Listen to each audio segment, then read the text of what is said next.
There are lots of seats down here. Otherwise, let me please introduce Diego Mendoza, who's going to introduce our last speaker for today. And after that, we will have questions and answers, but please help join me in welcoming Diego.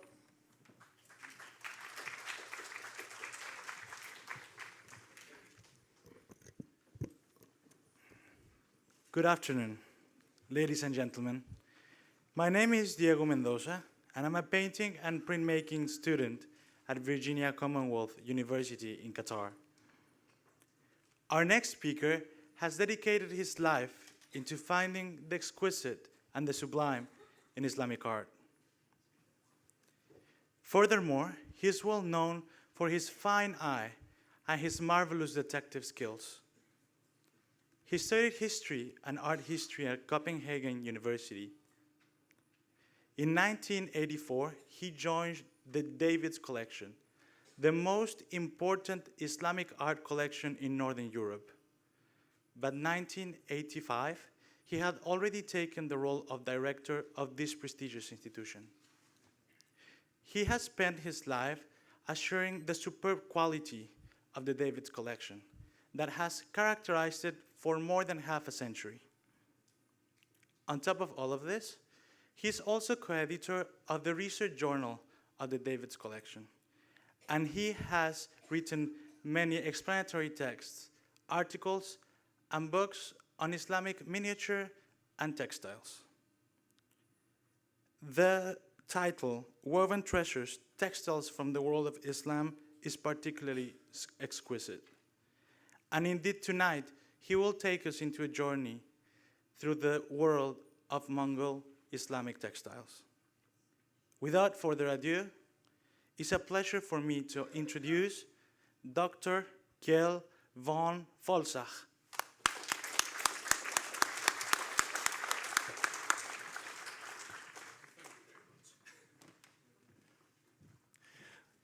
Hello, this was a very nice introduction.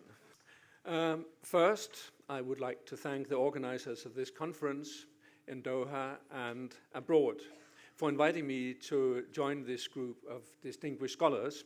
Secondly, I would like to thank Marissa and my colleagues here in the MIA, Franak, Kostas, and Galina, for help with travel arrangements, access to objects, and for sharing information.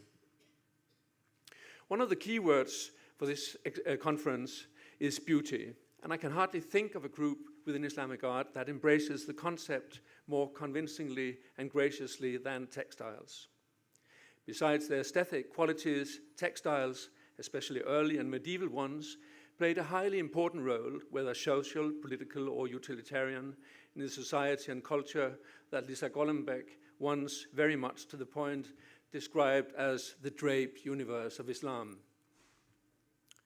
For a person living in our industrialized era, it can be hard to understand why high-quality textiles were so admired and why they were so costly in the pre-modern world. At least I had not considered it when I started in the David Collection in 1984, coming from a background of 19th century studies. My predecessor as director, André Lett, took me around the collection to educate me. He told me of the high level of artistic and technological skill needed to create these complex works of art, about the costly materials and dyes brought in from all parts of the civilized world, about the great esteem in which textiles were held in medieval society, a fact handed down to us through innumerable contemporary sources. When I asked him somewhat shamelessly why then there were so few medieval textiles in the David Collection, he replied with some resignation that except for fragments found in Fustat, textiles before 1500 were incredibly rare. He pointed out that most of them had survived in Europe, in church treasuries, or in princely tombs, and that for most of these pieces had found their way into the old famous museums long time ago. History, and indeed the collection of the MIA, luckily proved André Lett wrong. I'm not mocking my predecessor. Perhaps he could have predicted that there would still be textiles in private hands, but there was no way he could have foreseen the wealth of fabrics and robes that would come out of Tibetan monasteries from the 1980s due to changed political circumstances, or from the arid lands of the Asian steppes. One group of historical textiles that especially expanded through these discoveries comprised fabrics woven in the Mongol Empire. This new material has found its way into museums and collections, and it has generated a substantial amount of new research with focus on the Mongol period. In the 1980s and 90s, Annie Wardwell wrote a series of groundbreaking articles on Mongol textiles, or Pani Tatarici, as they were called in contemporary Western inventories. This culminated in 1997 with the exhibition When Silk Was Gold at the Metropolitan, curated by Wardwell and James Watt. Also in 1997, Thomas T. Alson wrote his brilliant book, Commodity and Exchange in the Mongol Empire, which explored the cultural history of the period's textiles. In 1993, in collaboration with Anne-Marie Bernstedt, I myself had written on Mongol textiles that were then found in the David collection. 2002, Stefano Carboni and Linda Komarov presented The Legacy of Genghis Khan. This exhibition highlighted the whole period and put the textiles into context. From around the same time, several other scholars have dealt with this topic. For example, Feng Zhao, Jukka Kadoy, Marcus Ritter, and this conference's mentors, Sheila Blair and Jonathan Bloom. Adding to the wealth of publications, new textiles and ropes from the Mongol period are still turning up frequently. So it will probably take a long time before the last word has been said of this group, if ever. Today, I will concentrate on a magnificent set of lampas woven textiles that is shared between the Museum of Islamic Art in Doha and the David Collection in Copenhagen in a very unfair proportion. 10 arches in Doha and 1 in Copenhagen. I will begin with a short note on the Mongols, then return to the panels, make a few digressions, present a surprise, and finally try to sum up. The Mongol leader Genghis Khan unified the many tribes of his nomadic people in around 1206. By the time of his death in 1226, he had created a vast empire, including Mongolia, northern and western China, and Central Asia beyond the Aral Sea, and also northern Iran and Afghanistan.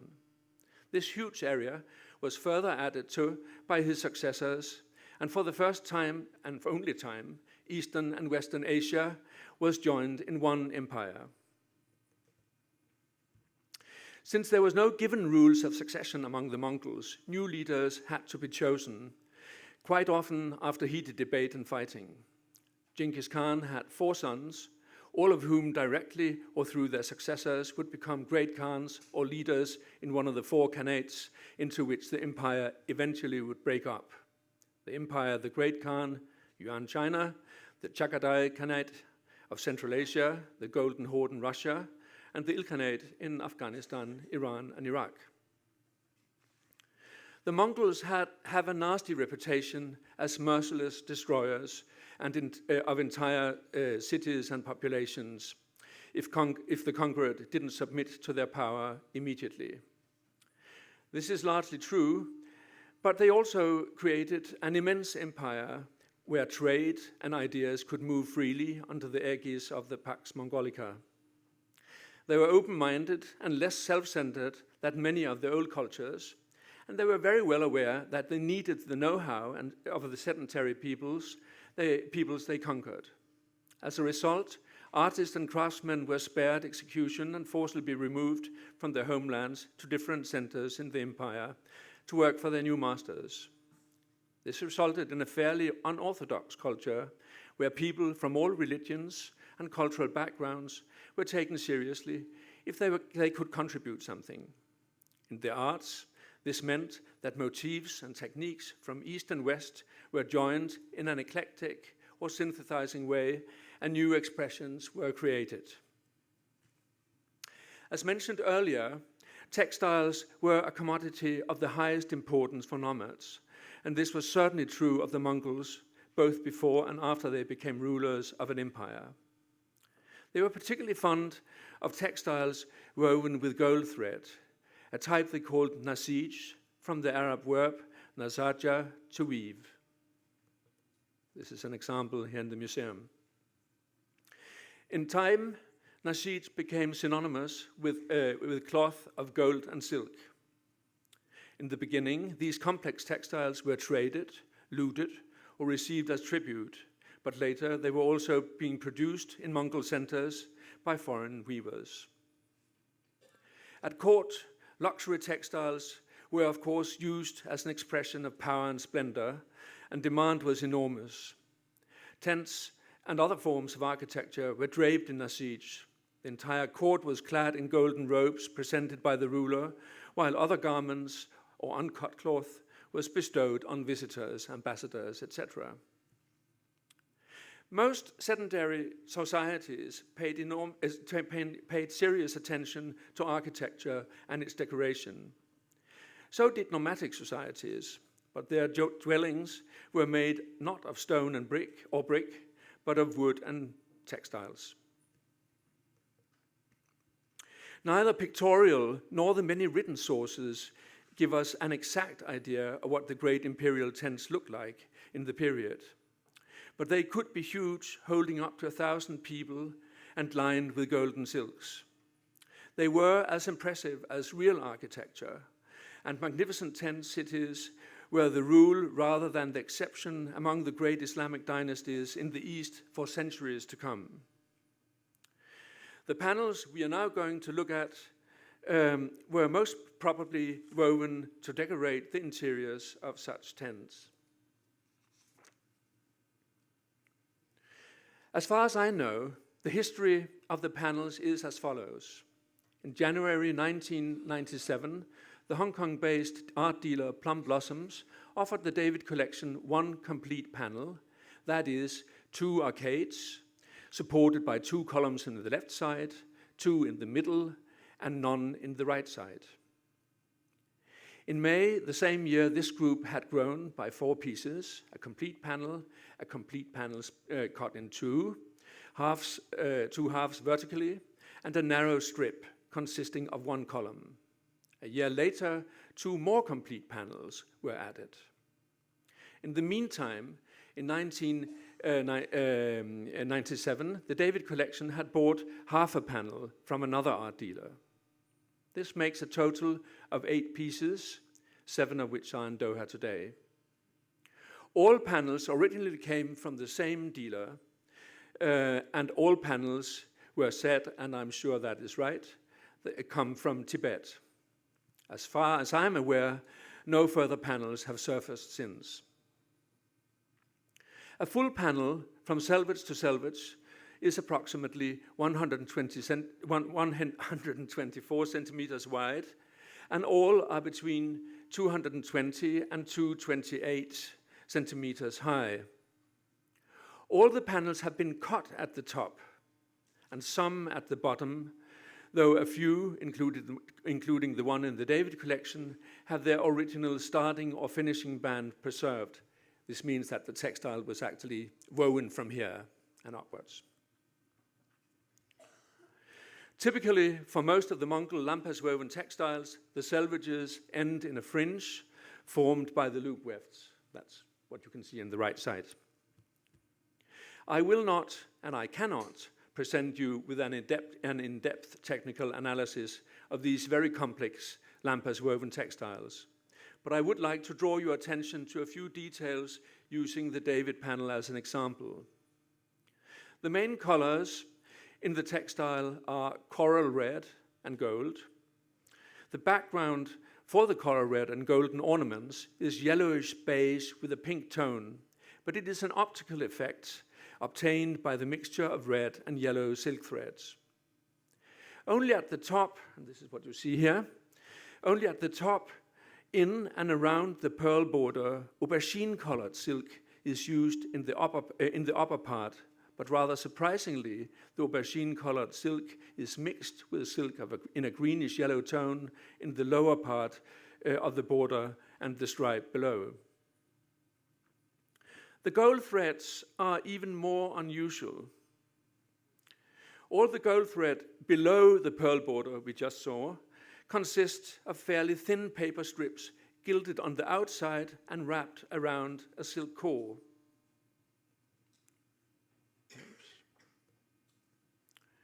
The pearls in the pearl border and the 4 narrow strips or bands constituting a framework over and under them, however, have flat strips of woven, have gold strips woven in flat. This is a refinement that is seen in a small group of Mongol textiles, a refinement that brings life to the fabric, since the light is reflected differently in wrapped and flat gold. But what is quite inexplicable and unique in this is that while the lower part of the pearls and the 3 of the surrounding bands are woven with rather thick, wide paper strips gilded on both sides, the top of the pearls and the lowest band are woven with narrower gilded strips of animal substrate, also gilded on both sides. I don't know, I suppose you can see it in the slide, but I mean, here are the paper strips, that's paper, and that's paper up here. But up here, you have suddenly membrane, animal substrate, and also this stripe, sorry, I can't see it from here. Yeah, the stripe here is woven with animal substrate. I'm not sure if this observation is valid for the Doha pieces as well. It will have to be examined with the help of my colleagues here. Before the Mongols, paper-based gold thread was normally associated with China, while animal substrate was most common in the West. A mixture of both in the same textile is highly unusual. Though the group of panels was most probably produced as one commission, the pieces were woven on different draw looms, and the split Doha panel has minor differences. It's the Doha panel you see below. While all the other panels, including the one in the David collection, have 5 pearls between the interlocking elements in the golden framework, the split Doha panel has 4, and it is also the only one to have wrapped and not flat gold thread in the pearls of the framework. You see how uniform the gold is looking in the stripes and in the pearls, while when you move up here you see a clear difference between the shiny gold woven flat and the much darker gold below the pearl border. The David panel has been carbon-14 tested with a BPH of 645 plus minus 35. So it, and probably the rest of the group, can unsurprisingly be dated to between 1270 and 1340. As expected, the individual motifs in these impressive textiles are of the synthesizing type from the Mongol period. But the overall architectural layout and the fact that the panels were so obviously designed to be joined and sewn together to form an entity are quite unusual. The niche as such, and indeed the mihrab, is a leitmotif in Islamic art. But even as an architectural phenomenon, whether structural or decorative, or as decoration on objects, the niche, arts, and arcade are major motifs in Islam and further west. Admittedly, the somewhat eccentric arts, lintels, and spiky columns have a flavor of their own that cannot easily be paralleled. The vegetal motifs display influences from east and west. The stylized lotuses and peonies point to the east, while the dense overall design with split leaves point to the west. The somewhat unusual wine on the arch is a hybrid. The wine has its origin in the west, but here it has a strong Far Eastern flavor. The medallions, plain or lobed roundels or slightly teardrop shapes, are the dominating elements in these textiles apart from the architectural framework. The small medallions under the pearl border, this is one up here to the right, contain interlacing reminiscent of similar patterns in Islamic art. And this is to an even greater extent true of the border of the big roundel.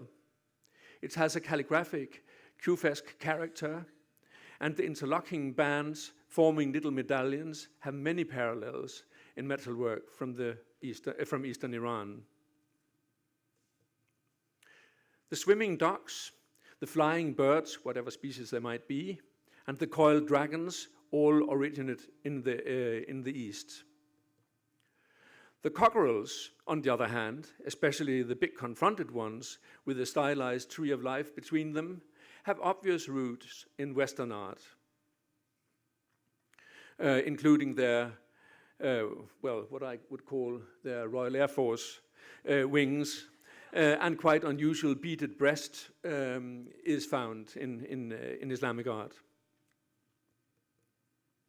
Actual cockerels in medallions are found in late Sasanian silks and also in this kaftan currently in the trade, which I would tend to place in the 12th century Iran or Afghanistan. Real or fabulous beasts are abundant in Mongol textiles. Ducks, cockerels, parrots, falcons, lions, various felines, rabbits, horses, deer, and goats, in addition to harpies, griffins, double-headed eagles, phoenixes, dragons, and makaras. Did these creatures have a specific meaning to the Mongols? Probably not, except that they and similar beasts had always populated the textiles of the mighty in both East and West, where they at some point did or might have had a special significance. We do, however, have one interesting comment on this issue. From Peng Tai-ya, who visited Mongolia with a Chinese embassy in the 1230s, we know, quote, "As for designs, the Mongols use the sun, the moon, the dragons, and the phoenix. There's no difference between the elevated and the humble." End of quote.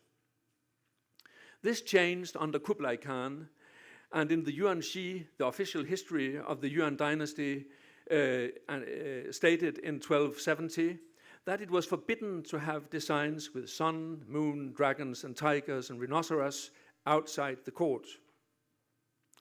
The rules were further tightened in 1314 when it was decided that that dragons with 5 claws could only be used on imperial costumes. It seems as if the Mongol court became more conscious of symbols when it was exposed to old imperial Chinese etiquette. Whether this ban on dragons, for example, had any effect outside Yuan China is highly questionable, and as witnessed on the panels under discussion and other textiles, dragons did exist,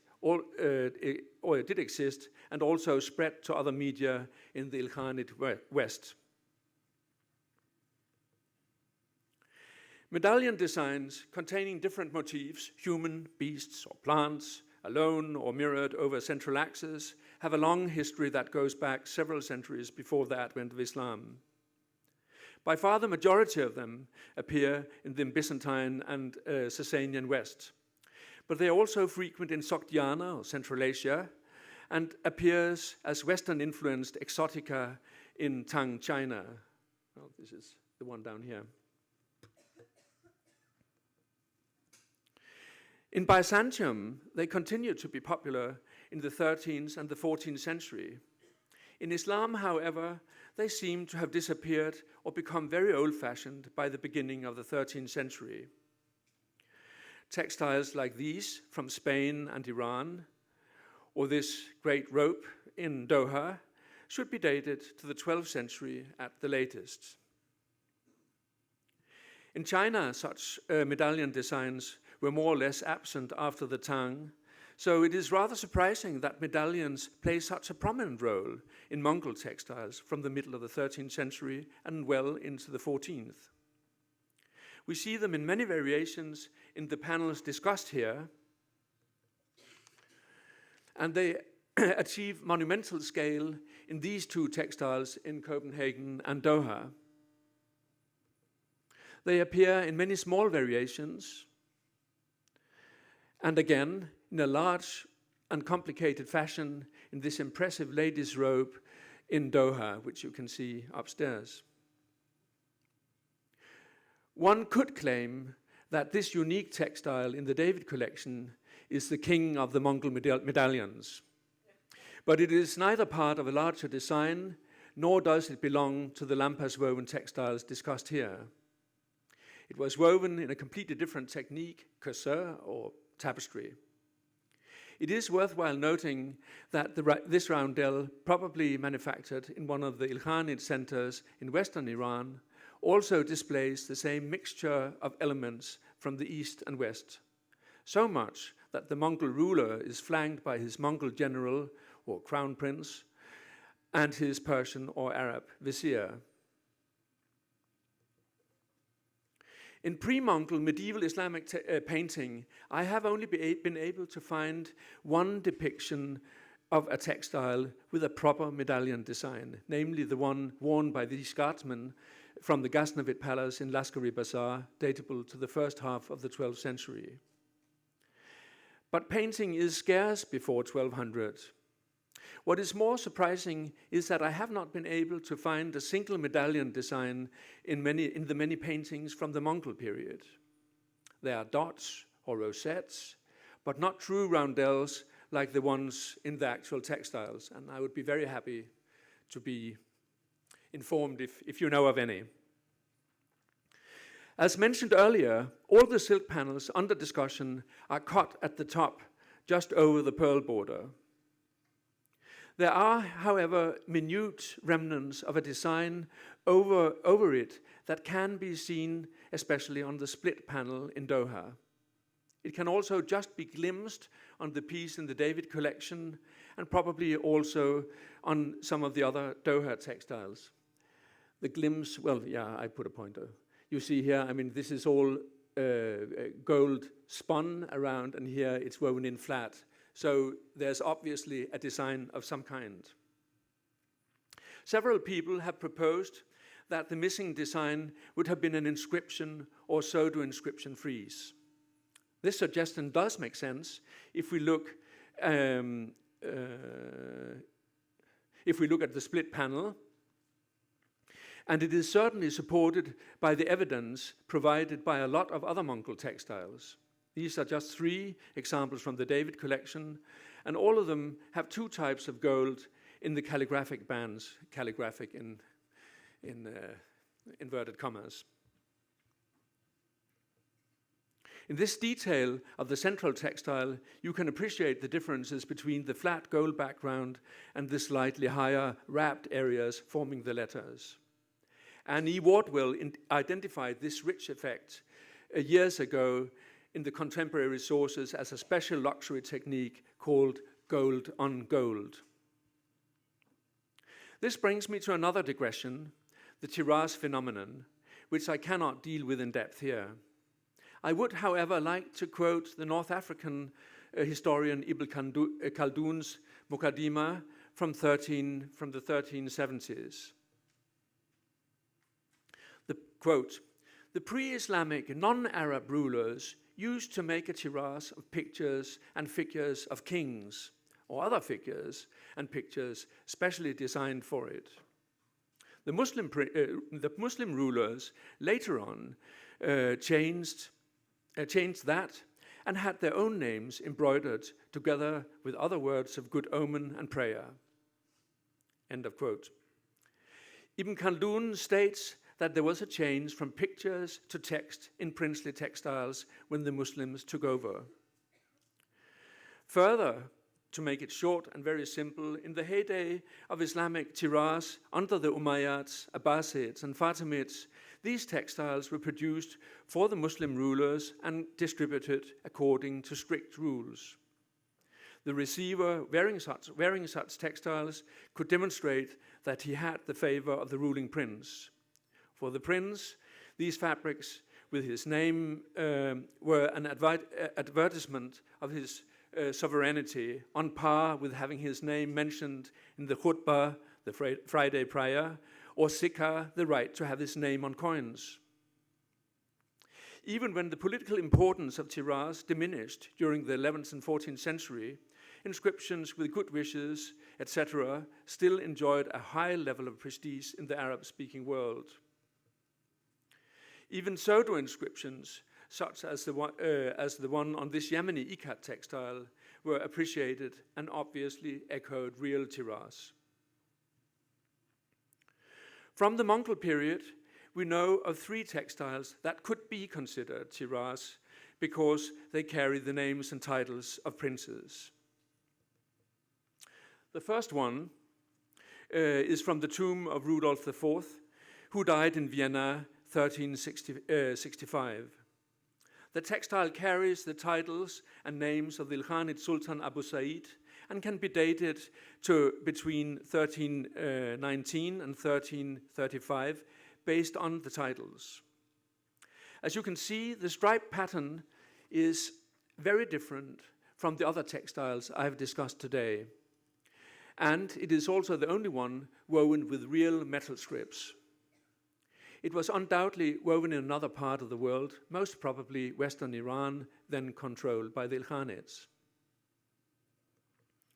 The second Mongol tiras is in the David collection and was woven in the name of Salgur Sultan Abu Bakr bin Saad, who was a Salgurid ruler of Fars between 1226 and 1260. In contrast to the Abu Sa'id tiras, this lampas woven textile clearly belongs to the Eastern group and is even an especially extravagant kind in that both the calligraphic band and the larger field below are of the gold on gold type, with wrapped and flat woven gold thread, this time on animal substrate. It is not a tiras in the traditional sense. It was hardly woven in Western Iran at the command of Abu Bakr himself for him to bestow on others. It was likely from the East, a gift to him from his Mongol overlords, either Münke Khan or his younger brother, the famous Hülegu, well, especially famous in the West. This was not unusual in the period. This phenomenon was not unusual in the period.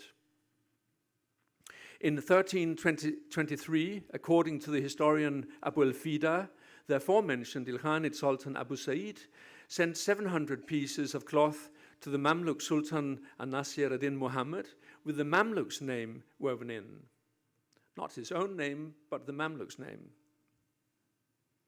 A lampas woven silk with parrots in 12-sided medallions, dragons, and Arabic script could fit this description, though it only includes the titles of the Sultan, not the actual name. With that reservation, the textile, which used to be in the Marienkirche in Danzig, can be considered the third tiras we know from the Mongol period. In most early and medieval depictions of tiras, inscriptions, they are placed around the arms of the owner, as in this frontispiece painting showing our old friend, the Mosoli Atabek Badr al-Din Lulu, as I call him, but I think you call him Lulu, in 1219. This is also the case in the Mongol period, as shown on this painting from the great Mongol Shahnameh, or in this painting from the Jami al-Tawarikh of Rashid al-Din from 1314. However, none of the many depicted figures seem to have calligraphic or pseudo-calligraphic bands on their shoulders, as so many of the preserved Mongol robes do. None on the robes, on the other hand, have any traces of embroidered, woven in, or stitched tiras bands on the sleeves, as far as I have been able to observe. So again, as in the case with the medallion designs, contemporary depictions and the actual textiles and robes do not seem to match. Let us leave this matter unsolved for the time being and turn to the surprise I can show you now, thanks to the help of Michael Francis. I demonstrated earlier that the cockerel panel in Doha and Copenhagen could very well have had a calligraphic or pseudo-calligraphic band at the top where they were cut. But there might also be another possibility. As you can see, the design on this tailored textiles on the left, it is very similar to the one in the panels. There are, however, some differences. The pearl border has no frame, and the two lobed dragon roundels at the top are missing, thereby moving the first and large cockerel roundel closer to the arch. Another difference is that I could not find any traces of metal thread. The fabric you see on the outside of the columns and below the dragon medallions were added by sewing, but the weaving continues at the top over the pearl border. And this is what the piece looks like in full. It is the back of a rope, and just below the shoulders, between two pearl borders, instead of a calligraphic or pseudo-calligraphic band, there are two confronted dragons flanked by two half-dragons. The fierce, undulating creatures with 4 claws are obviously flying, as witnessed by the small clouds, and they are both chasing the same flaming pearl in the center. It has not been possible for me to verify whether the small design remnants at the top of the large panels in Doha and Copenhagen would fit the dragon design on the rope in private hands. But it actually seems most likely to me that the panels we are discussing had bands of calligraphy or pseudo-calligraphy, despite the evidence of the rope.